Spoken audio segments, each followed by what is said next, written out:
tests de développement et d'échouer rapidement. Donc il faut que les idées sortent rapidement, on commence à éliminer ce qui ne fonctionne pas et au contraire on se concentre sur les choses qui sont prometteuses. Nous commençons par un brainstorming interne, puis nous commençons par la plus simple de ces idées, c'est pas nécessairement la meilleure. Donc pour avoir quelque chose de visuel à remettre au client dans les 2 jours qui suivent le briefing. Donc nous nous sommes dit que nous allions faire quelque chose comme le cordyceps qui pousse sur la tête des infectés dans le jeu et les faire sortir de la bouche à la place. Un peu comme... En fait, nous avons pris un scan de l'un de nos artistes, Mathias, le pauvre, et nous avons extrudé des cylindres de sa bouche vers une personne en face de lui, et nous avons fait pousser des détails secondaires le long de ces cylindres. J'espère que... Vous allez voir, c'est assez grossier et c'est dégoûtant. I would get a lot of questions from artists passing my desk when we were working on these. En fait, j'ai beaucoup d'artistes qui passaient devant mon bureau et qui me posaient des questions lorsqu'on travaillait sur ces projets. Nous avons envoyé ça aux clients. And after this was day 2, by the way, after the call. Donc ça, c'était le 2e jour après l'appel. Donc après quelques minutes, nous avons reçu un email disant...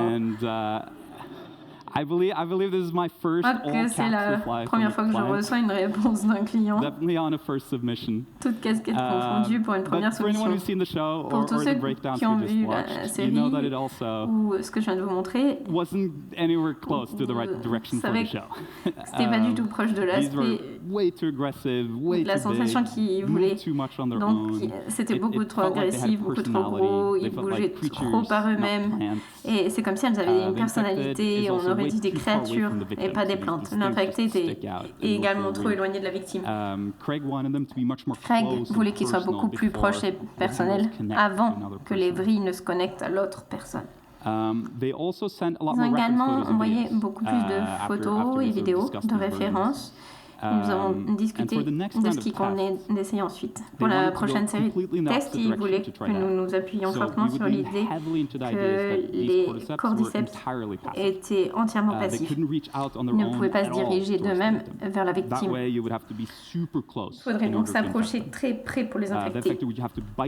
L'infecté doit vous mordre et pendant la morsure, il régurgite ces vrilles collantes semblables à des méduses qui se collent à la plaie. Ils tirent ensuite la tête en arrière pour arracher les vrilles, laissant l'autre moitié sur la victime pour qu'elle prenne racine. Les vrilles se feraient alors leur chemin sous la peau jusqu'au cerveau, un peu comme ces réseaux de champignons dans la vie réelle. Ils ont également beaucoup aimé la texture et la sensation de cette référence à l'homme de guerre. De manière arbitraire. Il nous a donc demandé d'incorporer cette référence dans la touffe de vrille qui s'échappe de la bouche de l'infecté. Parallèlement, on a une exploration d'une approche d'effets spéciaux pour les vrilles pour expérimenter la possibilité de les réaliser de manière pratique. On a donc demandé de faire quelque chose de similaire pour notre prochain test. Si cela fonctionnait, l'idée serait de réaliser des plans interactifs avec des effets spéciaux. Et tous les plans où les vrilles pendent simplement de leur bouche pourraient être réalisés de manière pratique. Ce qui nous a conduit à la 2e série de tests de développement. Rapidement. Mathias regrettait déjà sa décision de nous laisser le scanner.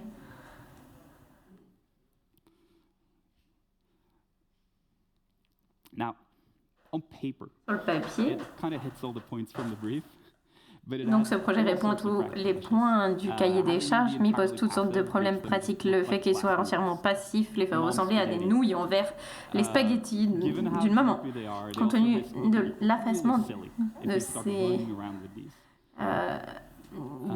ces vrilles, les infectés risquent d'avoir l'air très ridicules et ils se promènent avec ça sur le visage. Ils étaient trop élastiques. C'était vraiment intéressant. Et Craig a voulu que l'acte ne soit pas agressif ou trop violent. Et Donc, il voulait qu'on soit plutôt calme, lent et sans esprit, comme une plante qui étend ses racines. Il n'y a pas d'intention agressive. Elle fait simplement ce qu'elle fait en raison de l'évolution. Nous avons abandonné toutes les références aux fruits de mer pour revenir à des photos de plantes. Alors que nous cherchions une référence de mouvement, ils ont vraiment aimé la façon dont ces plantes réagissent au toucher à la chaleur. Pour le test suivant, ils voulaient que le cordyceps soit relativement rigide, comme la tige d'une plante, mais avec un mouvement subtil pour que les infectés n'aient pas l'air d'avoir un tas de bâtons dans la bouche. Nous voulions également explorer les vrilles qui s'enroulent subtilement vers leurs victimes, un peu comme dans cette référence. Pour le look, nous voulions quelque chose qui ressemble beaucoup plus au vrai cordyceps qui pousse. Donc, c'est des champignons qui poussent sur les insectes. Je vais vous en montrer, ils sont effrayants. Craig avait pour mission de veiller à ce qu'il n'ait pas l'air dégoûtant ou effrayant en soi. Si on considère les cordyceps seuls, ils devraient ressembler à quelque chose que l'on pourrait voir sur le bord d'un chemin dans la forêt. C'est le contexte dans lequel les choses poussent sur les gens qui est dégoûtant. Pas les vrilles elles-mêmes. C'est pas qu'elles devaient avoir l'air belles, elles devaient ressembler à des plantes et donc quelque chose qui sort de la bouche de quelqu'un sur une plaie, et c'est dégoûtant. Donc, les vrais cordyceps sont toutes les formes, toutes les couleurs. Il nous a permis de choisir parmi de nombreuses références différentes. Donc, c'est mieux sur justement le visage. Et donc, ils aimaient les moisissures. Et pour la palette de couleurs, ils voulaient un mélange de vert, de rouge subtil. À ce stade, donc la première fois on voit les cordyceps dans le show, c'est dans la scène avec Nana. Mathias était soulagé qu'on nous demande de remplacer son visage par celui d'une vieille femme pour que le contexte soit plus correct. Et donc c'est dans cet esprit que nous avons élaboré ceci.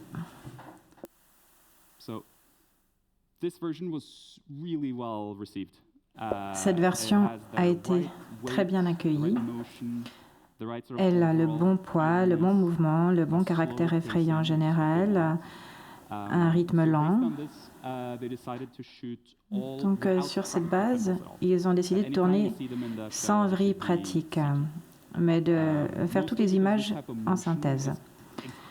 Principalement parce que ce type de mouvement est très difficile à reproduire de manière pratique.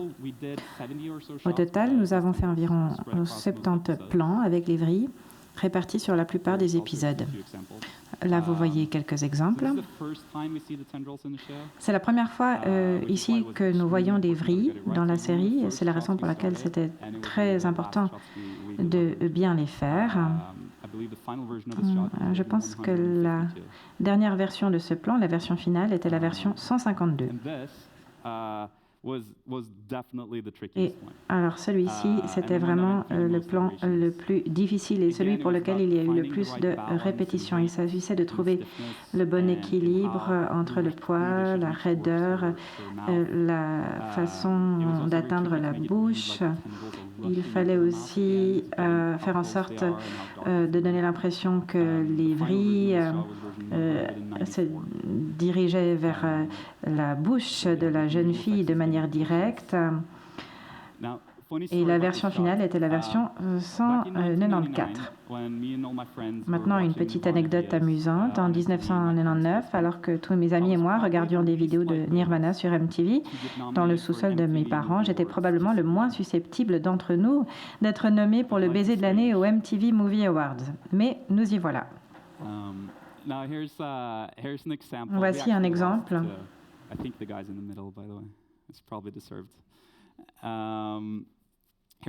Donc, d'une prise de vue bien plus directe que nous avons réalisée à de nombreuses reprises. Donc, Moi, je suis un grand fan des plans comme celui-ci. Donc, nous faisons juste un petit peu de travail en plus de ces prothèses qui sont incroyables en utilisant les forces de chaque département. Et là, nous avons un autre exemple. Alors, je ne sais pas combien de personnes dans le public travaillent dans les effets visuels, mais je vais essayer d'être relativement bref. Donc, le travail sur les vrilles a été fait dans Houdini. Donc, on a d'abord préparé les outils. Si vous-même, vous aimez Houdini, eh bien, je vous recommande de chercher sur Google The Last of Us, Storm Studios, et là, vous trouverez une présentation de Magnus sur les effets visuels qui rentrent dans les détails. Pour l'instant, je vais vous donner un petit résumé. Pour chaque plan, nous générons d'abord un schéma de base adapté. On a des outils. Donc, on commence à l'intérieur de la bouche. Donc, on place ces outils manuellement, si nécessaire. Et puis ensuite, nous utilisons l'animation et la simulation, toujours dans Houdini. Donc, on a des nodules qui nous permettent de faire différentes choses, soit de réaliser une courbe ou des nœuds. Ensuite, on effectue une simulation à l'aide d'un outil de simulation personnalisé basé sur une simulation de cheveux.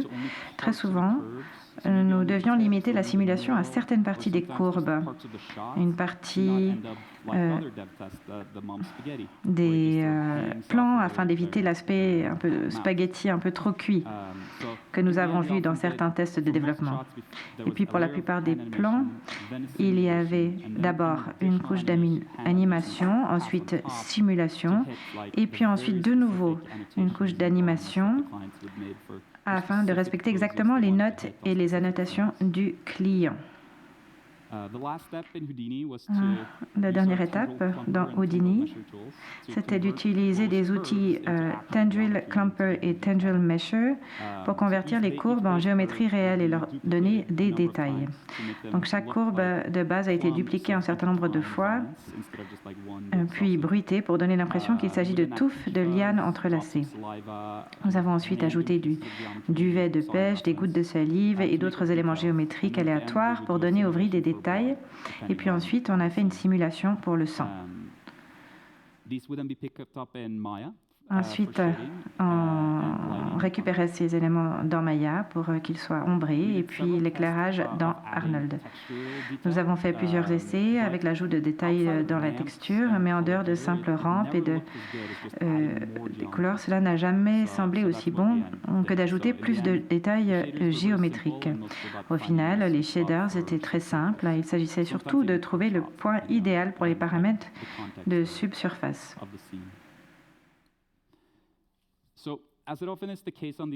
Comme c'est souvent le cas dans ces séries, l'étendue du travail a tendance à augmenter au fur et à mesure que le projet avance. Ce qui nous amène à notre autre tâche principale sur cette série, à savoir le remplacement des visages par des images de synthèse. Tous les infectés de la série avaient d'incroyables prothèses sur le plateau. En combinaison avec les mouvements super flippants des acteurs, ils ressemblent vraiment à des versions réelles des infectés des jeux. Cela dit, lorsque vous placez la caméra à 20 cm de leur visage et que vous les éclairez de face, il y a des moments où le maquillage ne tient pas tout à fait la route. Par exemple, cette scène avec l'infecté du sous-sol devait à l'origine remplacer l'œil vert par un trou d'où sortaient des cordyceps. Mais une fois que les plans ont été examinés de plus près en post-production, ils nous ont demandé ce que nous pouvions faire pour mieux intégrer les prothèses à la peau. Nous avons donc essayé à plusieurs reprises de peindre certaines des zones les plus évidentes et d'extraire un peu de saturation des champignons. Mais très rapidement, nous avons constaté que la seule approche qui nous permettrait d'obtenir la bonne réponse matérielle et la bonne intégration avec la peau était de le recréer en entier en images de synthèse. Des remarques similaires sur l'amélioration des prothèses ont commencé à apparaître dans d'autres séquences de nos vies et nous avons réalisé qu'une grande partie de notre travail sur cette série allait consister à créer ces visages en images de synthèse. Nous avions déjà travaillé sur des images ou des visages en images de synthèse par le passé, mais rien de cette envergure et de cette importance. C'était donc une excellente occasion de réorganiser notre pipeline des visages. Les visages en gros plan font partie des choses les plus difficiles à réaliser en images de synthèse.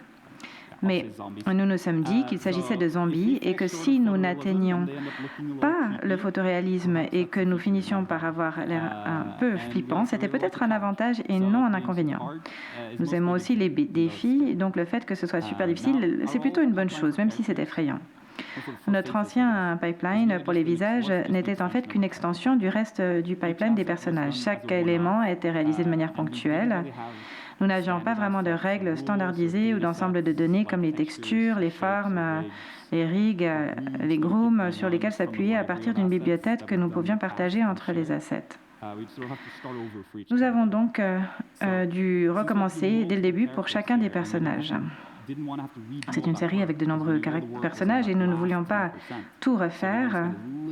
Nous avons voulu passer aussi peu de temps que possible sur le début, donc nous avons commencé à faire une liste. Donc,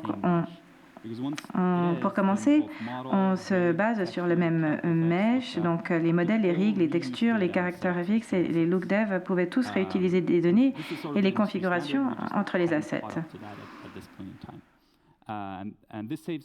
Cela permet d'économiser beaucoup de temps dans la configuration qui peut ensuite être utilisée pour plus de polissage à la place. Pour le rig, nous pouvions utiliser une base de forme de visage comme point de départ et ensuite aller peaufiner celles qui en avaient besoin pour chaque personnage au lieu de les faire toutes à partir de zéro à chaque fois.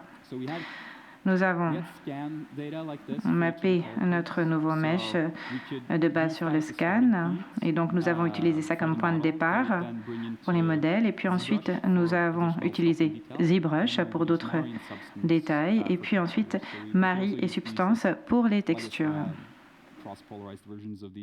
Donc là, vous voyez que c'est un point de départ pour les textures. Et nous avions également une bibliothèque de micro-déplacement pour tous les détails. Donc ça, c'était uniquement le point de départ. L'idée, ce n'est pas uniquement de recréer cela, mais il fallait se baser là-dessus. Une fois que nous avions un double numérique qui correspond à l'acteur sur le plateau, nous avons commencé à l'améliorer. Donc, il s'agissait principalement de décomposer un grand nombre de dessins conceptuels des jeux et de choisir de vraies photos de référence pour chacun des composants. Et ça, c'est important lorsqu'on s'occupe des effets vidéo. Et donc, j'utilise cela pour vous montrer également notre fichier de référence, mais c'est assez dégoûtant. En fait, on termine à l'endroit où on est tellement imprégné dans les défis créatifs et techniques qu'en fait, il faut que quelqu'un de l'extérieur vienne pour qu'on se rende compte qu'en fait, c'est vraiment dégoûtant et on remercie la personne qui est intervenue. Ici, vous voyez notre dernière recette.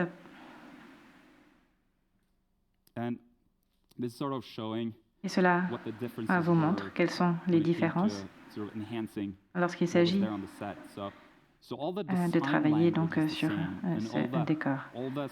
Donc, tout ce qui a été développé par le département artistique est maintenu. Il s'agit en fait de prendre les détails quand on est ici de près, puis ensuite de les mettre en œuvre. Les champignons sortent de fentes dans la peau et il y a de la moisissure sur les joues. Donc on voit les cordyceps qui se mélangent ici à la texture de la peau. Et puis on voit également le cordyceps qui sort de son œil. Et la chose qu'on a conservée ici, c'est son vrai œil. On a dû s'occuper ensuite des contacts physiques, mais c'est à peu près tout.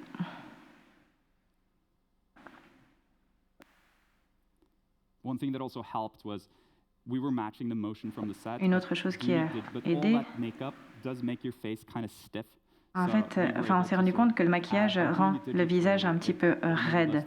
Et le fait de le faire de manière numérique, ça nous a permis d'ajouter un petit peu de douceur, si je puis dire, qui donne un peu moins l'impression de masque. Et le travail sur le front, c'était très intéressant. Et vous voyez ici ce qui a été fait sur cela. Donc nous avons commencé à travailler là-dessus. Nous avions donc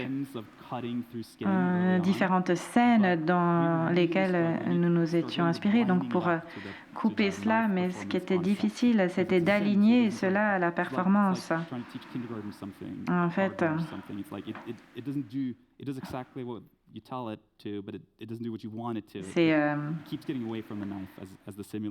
c'est assez difficile à réaliser dans le cadre de la simulation. En fait, on aurait pu avoir simplement un outil numérique, mais il y a tellement de beaux détails dans la définition de la peau. Lorsque l'on voit le couteau qui s'appuie contre la peau, toutes ces rides, toutes ces plis, et on voulait voir si on pouvait garder cela, garder le vrai couteau sur le plateau. Et donc, l'idée, c'était d'utiliser le mouvement de cela, de projeter le patch sur notre personnage et puis ensuite d'utiliser le mouvement tel qu'il est et tel qu'on le voit ici. Et cela, immédiatement, ça nous a donné cette connexion avec le couteau qu'on avait du mal à obtenir avec la simulation. Donc, on a fait ça aussi dans Houdini. On devait passer à travers la peau et pas pousser au-dessus. On a ajouté donc des gouttes de sang, des simulations, donc qui apparaissent à l'intérieur de la blessure. Et on a eu donc une couche duveteuse de vrille sous la peau. Et ici, vous avez la dernière version du plan.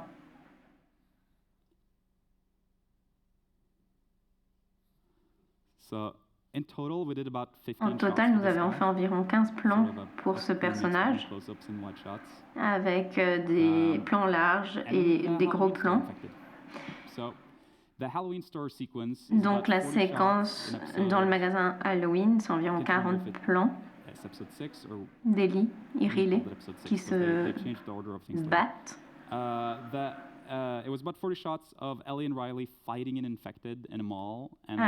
Donc dans un magasin qui est infecté et qui sont donc mordus. Vous allez voir les plans. Voilà, c'est ce qui a été filmé sur le plateau. Et c'est de la même chose dans la scène des infectés dans le sous-sol. Ça commence avec une scène où justement on a des cordyceps qui sont ajoutés dans la bouche des personnes infectées. Donc on les voit dans leur bouche, on voit que c'est le moment avant d'être infecté. Donc c'est quand justement les vrilles sortent de la bouche. On a également donc fait des caractéristiques sur Ellie et Riley pour les morsures. On a fait donc la même chose pour le travail dans la scène dans le sous-sol. Donc on avait quelques gros plans. Et ce qu'on a fait, c'est qu'on avait un manque de détails sur sa bouche, son nez, ses yeux, également donc sa langue et ses dents. Donc on avait besoin donc de resserrer l'écart pour que chaque partie de lui, en fait, soit en décadence au même niveau. Donc, on a décidé donc, de créer donc, tout le visage en image de synthèse par plan pour décider où est-ce qu'on faisait la transition. Je vais vous montrer des exemples.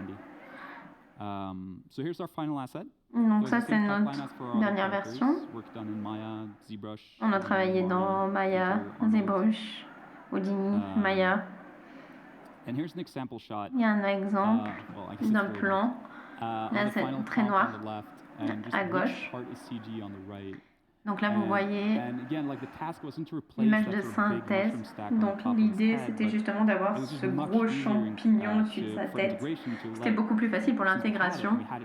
On l'a ajouté de manière aléatoire, donc pour pouvoir justement intégrer toute cette partie plutôt qu'un masque le long du champignon. Ça faisait plus sens. C'est la même chose ici, à gauche, donc la dernière version, et l'image de synthèse de l'autre côté. Donc vous voyez donc, ses yeux par rapport à l'assiette. On a aussi donc des effets spéciaux sur le personnage pour Ellie et Riley.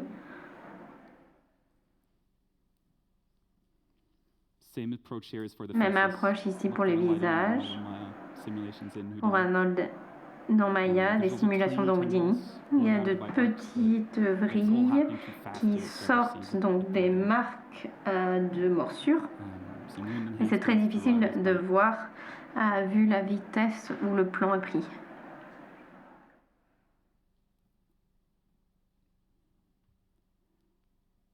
Now, the Nana double was a little bit different. Because this was always planned as a stunt. Pour Nana, c'était un peu différent. Pour sa doublure. Donc on a remplacé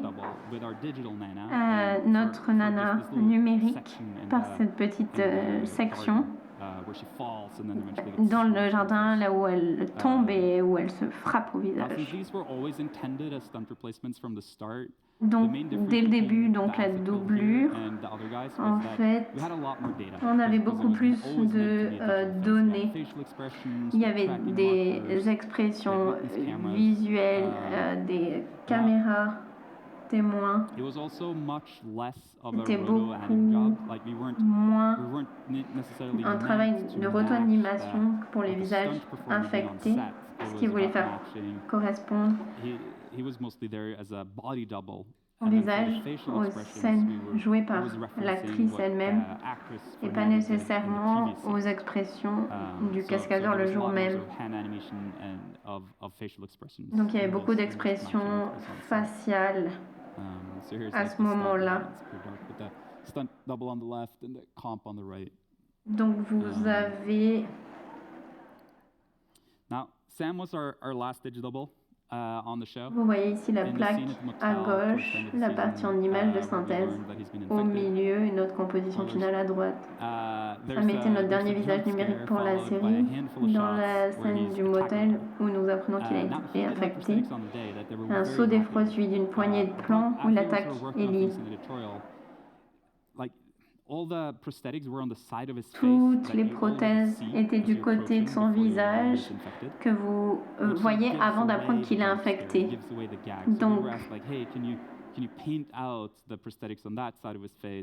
c'était est-ce que vous pouvez faire donc les prothèses d'un seul côté. Donc on a décidé de comment le rendre numérique.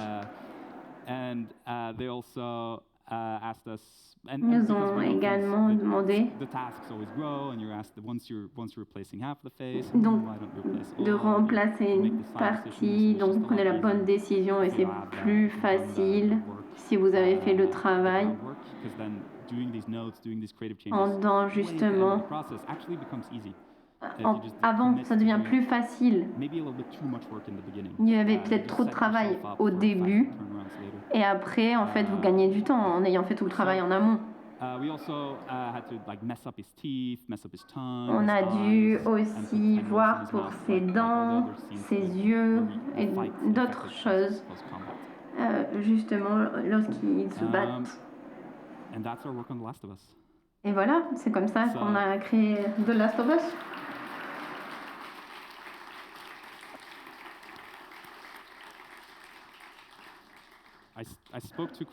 J'ai parlé trop vite parce que j'étais un peu nerveux. Donc si je peux vous montrer encore une autre partie de notre travail, parce que nous faisons vraiment des choses cool.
Donc, vous pouvez nous chercher en ligne pour voir notre travail.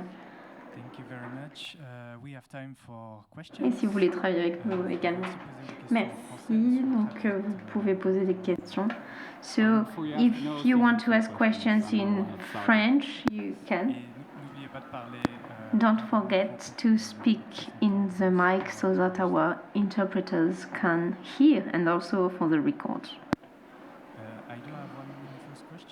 J'ai une première question. Oui, vous avez dit que vous êtes à peu près 60 dans votre équipe. Pour un plan, combien est-ce qu'il faut de personnel de temps? Oh, c'est une bonne question. Je pense que pour cette série, on était environ 30 personnes. Donc on a eu beaucoup de temps pour cette série. Donc 5 mois de post-production. Donc environ 200 versions. Ça a pris environ 4 mois. On ne travaille pas nécessairement chaque jour, donc c'est un peu difficile à mesurer. Mais donc ça dépend, ça pourrait être fait en une semaine. Mais en fait, tout dépend du travail qu'on a dans la saison. Pour un plan difficile, disons 6 ou 7 personnes étaient impliquées. Et au total... Donc, on en avait 2 chacun pour les plus compliqués. Très bien. Une question ici. Merci beaucoup. Thank you very much. I got a question for the references. Vous pouvez le faire en anglais. Je vais essayer. Oui, par rapport aux références. Pour les zombies, je peux dire zombies? Oui, oui, vous pouvez. Donc pour les références aux zombies, est-ce qu'il y a des références en fait que vous ne pouviez pas utiliser pour justement par rapport à d'autres séries ou films sur les zombies? Oui et non. Vous pouvez utiliser ou présenter ce que vous voulez. Donc la clé c'est de présenter plusieurs options et ensuite vous trouvez une direction ensemble. Et en fin de compte, oui, on n'a pas pris en référence un travail ou un film. Une fois qu'on a trouvé justement une apparence, on a pu justement faire des références avec des champignons, des plantes, etc. Mais au début, en fait, on a tout référencé. Je ne sais pas si ça répond à votre question.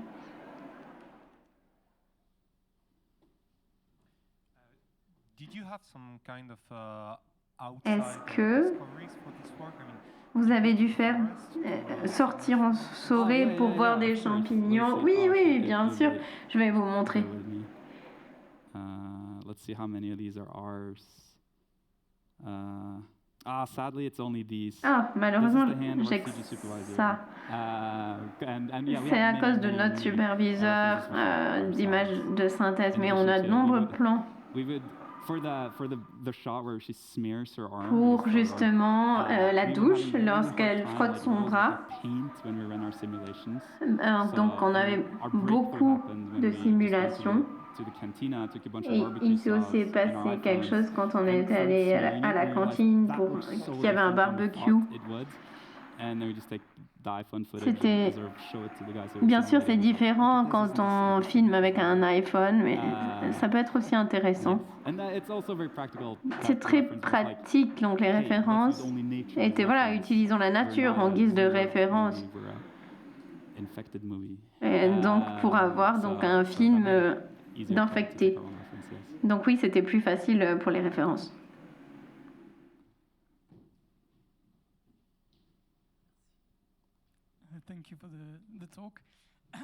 Merci pour votre présentation. Vous avez dit 200 versions pour un plan. Est-ce que vous pouvez nous montrer les versions? C'est 200 versions pour le client? Non, en interne. Également, ça nous a pris à peu près 1 an pour les simulations. Donc on montre un plan 3 ou 4 fois au client, peut-être 2 fois pour le travail en cours et ensuite quelques fois pour les plans finaux. Donc vous faites peut-être 5 plans qui sont similaires, vous en montrez un pendant le travail en cours et une fois qu'il est final, vous montrez les autres et ça ressort bien. Donc une version avec 200.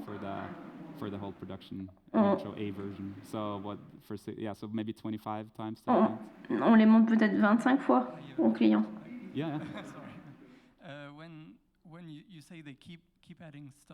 Lorsque vous avez dit que vous continuez à ajouter des choses au plan, je me demandais, est-ce que ça change le budget? Oui, bien sûr.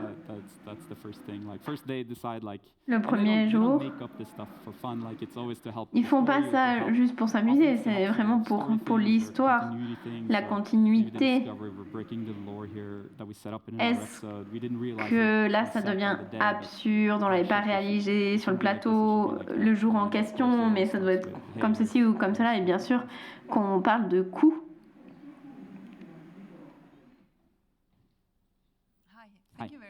Bonjour, merci beaucoup. C'était effrayant et fascinant. Je me demandais jusqu'à quel point est-ce que vous devez être proche ou collaborer avec les autres studios d'effets spéciaux? Oui, c'est une très bonne question. Tout dépend vraiment du type de travail que vous faites. Pour ceci, comme on est un petit studio, on essaye de faire des séquences partagées avec d'autres studios. Donc on fait beaucoup ça, même parfois on partage des modèles. Parfois, on utilise le travail qui a été fait par un autre studio et la même chose choses pour nos propres assets ou l'inverse. Donc sur la plupart des projets, en fait, on fait beaucoup ça. Pour ce projet en particulier, presque rien. Parce que c'était vraiment un projet de niche et c'était très spécifique le travail qu'on a fait en comparaison à d'autres environnements. Donc, par chance, on a pu justement utiliser des choses qui étaient réelles. On a dû trouver le bon ton, la bonne apparence. Vous avez beaucoup de références. Lorsqu'un réalisateur essaie d'expliquer quelque chose, ils utilisent souvent des plans. Ils sont utilisés comme exemple. Par exemple, si vous arrivez à faire ce type de mouvement, on aime vraiment ça, mais c'est plus indirect. Donc là, on n'a pas utilisé un travail qui avait déjà été fait, on n'avait pas de base en fait. Ça arrive pour d'autres séries, mais pas pour celle-ci. Merci, c'est encore moi. Est-ce que vous avez remarqué une différence lorsque vous travaillez pour les films, pour les séries, ou pour la Norvège ou les États-Unis? Eh bien, entre la Norvège et les États-Unis, oui, tout à fait. Là, il y a beaucoup de différences. En fait, c'est presque un domaine différent, car le budget, c'est tout là-bas. Et donc, cela signifie que il y a plus de budget et donc beaucoup plus de temps pour explorer les choses. L'idée, c'est pas d'arriver à la fin aussi rapidement que possible, mais c'est d'essayer différentes choses. Entre les films et les séries, en revanche, il y a très peu de différence. La résolution, je dirais, à moins que ce soit IMAX qui sont projetés à une résolution moins grande, ou HDR qui sont différents sur le format HDR qui est différent pour les séries. Et l'autre grande différence, c'est que il y a une différence du nombre de plans, 200 ou 300 plans sur une série, mais par rapport à 40 ou 50 plans. Donc pour nous, c'est le calendrier qui est différent. Mais de manière créative, sur le plan créatif, non, je ne dirais qu'il n'y a pas de différence vraiment entre film et série. J'ai deux questions. La première. Lorsque vous tournez en HD ou en d'autres formats. Et l'autre question, vous avez parlé d'Arnold, de Maya, d'Houdini. Est-ce que vous utilisez d'autres systèmes? Non, on utilise uniquement Arnold, mais je pense que d'autres personnes utilisent différentes choses. Pour la résolution, je ne me souviens pas exactement, donc je ne veux pas vous mentir. Je pense que c'est 4K. En tout cas, on n'a rien reçu de plus de 4K, mais peut-être que les images ont été tournées en une autre résolution. Je peux vérifier, mais je vous dirai 4K comme cela. Ça fait déjà un bout de temps. Nous avons encore le temps pour une dernière question, si quelqu'un souhaite en poser une.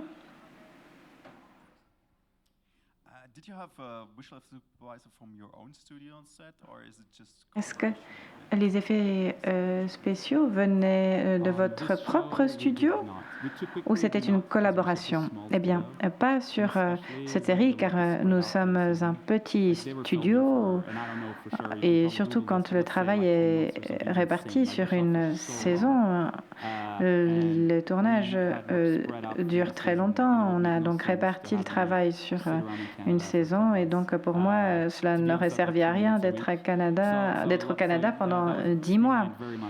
Donc oui, c'est la raison pour laquelle on a eu les personnes de HBO sur le plateau. Parfois, on travaille comme cela lorsque notre travail est plus concentré, mais pour cela, il faut des instructions plus spécifiques. Mais d'habitude, non, on ne travaille pas comme ça. C'est la société de production qui a ses propres personnes. Vous avez parlé des effets visuels avec l'éclairage et toutes les choses dont nous avons besoin. Donc, oui, effectivement, nous parlons beaucoup de ce dont nous avons besoin en pré-production et très souvent, on obtient encore beaucoup plus que ce que l'on demande. Et s'il y a une question, il nous appelle directement. Et puis, il y a toute cette technologie que l'on peut utiliser.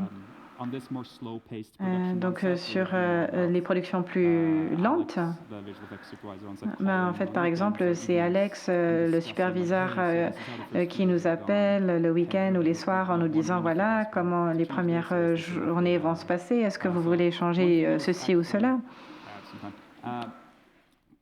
Une des choses qui nous a vraiment aidés, c'est que dès qu'ils ont filmé les premières scènes du pilote, la scène où Nana est là, ils nous ont immédiatement intégrés afin que nous puissions apprendre.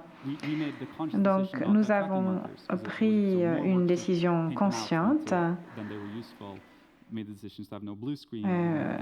Il fallait prendre une décision de ne pas avoir d'écran bleu ou de scan compliqué.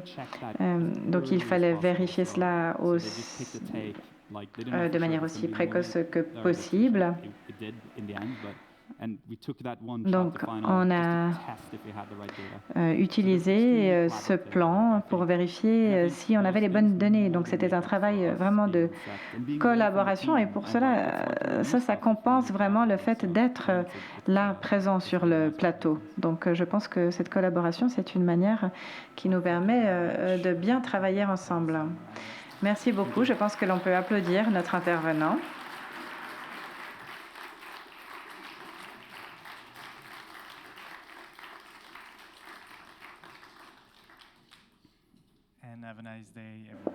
Et je vous souhaite à toutes et à tous une excellente journée.